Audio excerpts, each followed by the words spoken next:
ஹரே கிருஷ்ணா.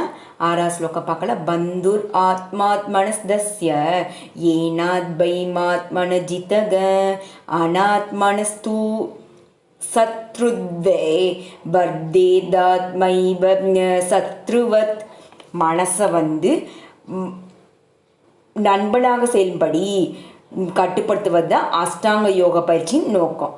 மனம் கட்டுப்படுத்தலைன்னா அது வெறுமனமே வெளிக்காட்சியாக செய்யப்படும். அந்த யோகம் தான் பலனற்ற கால விரயம், அதாவது டைம் வேஸ்ட் பண்ணுறது. மனசை அடக்க முடியாதவங்க எப்போதும் ரொம்ப பெரிய விரோதியுடன் வாழ்வாங்க. அதனால் அவரது வாழ்வும் நோக்கமும் பாழாகும். உயர்ந்தவரின் கட்டளைகளை செயலாற்றுவது தான் ஜீவனோட ஆதார நிலை ஆகும். மனம் வெல்லப்படாத எதிரியாக இருக்கும் வர காமம், கோபம், பேராசை, மோகம் போன்றவற்ற கட்டளைகளுக்கு ஒருவர் கீழ்ப்படிய வேண்டியது தான். ஆனால் மனசு வென்றுச்சு ஜெயிச்சிட்டோன்னா அனைவரது இதயத்திலும் பரமாத்மாவாக விட்டுள்ள முழு முதற் கடவுளின் ஆணைகளை நிறைவேற்ற அவர் தானாகவே முன் வருவாங்க. உண்மையான யோக பயிற்சி இதயத்தினுள் உள்ள பரமாத்மாவை சந்தித்து அவரது வழிகாட்டுதலை பின்பற்றுவது தான். கிருஷ்ண உணர்வை நேரடியாக மேற்கொள்பவங்களுக்கு பகவானின் கட்டளைகளிடம் முழுமையாக சரணடைவது என்னும் தன்மை தானாகவே வந்தடையும். 7ஆம் ஸ்லோகம் பார்க்கலாம். ஜிதாத்மான பிரசாந்திய பரமாத்மா சமாஹித சிதோஷண சுகதுகேஷு ததா மானயோ.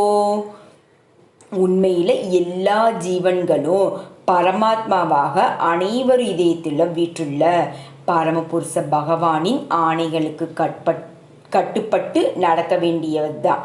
ஒருவரது மனம் வெளிப்புற மாய சக்தியால் வழி தவறும் போது தான் அவங்க ஜட செயல்களில் பிணைக்கப்படுறாங்க.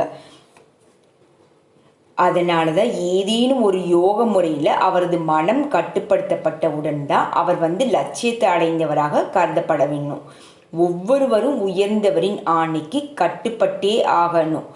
உயர் இயற்கையில் மனம் நிலை பெறும்போது பகவானின் ஆணைகளுக்கு உட்படுவதை தவிர ஒருவருக்கு வேற வழியே இல்லை. மனம் ஏதேனும் ஒரு உயர் ஆணையை ஏற்று அதன்படி நடக்கணும். மனசை அடக்குவதன் விளைவு என்னன்னா அது தானாகவே பரமாத்மாவின் ஆணைகளுக்கு கீழ்ப்படிந்துவிடும். மனசு எப்படி கட்டுப்பட்டுனா பிராணாயாமம் செய்யலாம். யோகம் முறையில் நிறைய இது இருக்குது. அது யோகா எல்லாம் பண்ணவே மனம் ஒருநிலைப்படும். அதனால தான் இந்த யோக முறை எல்லாமே இதுக்கு தான் திவ்யமான நிலை.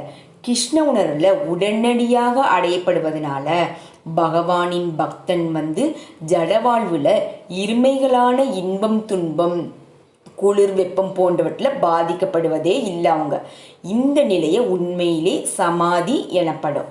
ஹரே கிருஷ்ண ஹரே கிருஷ்ண கிருஷ்ண கிருஷ்ண ஹரே ஹரே ஹரே ராம ராம ராம ஹரே ஹரே. ஹரே கிருஷ்ணா.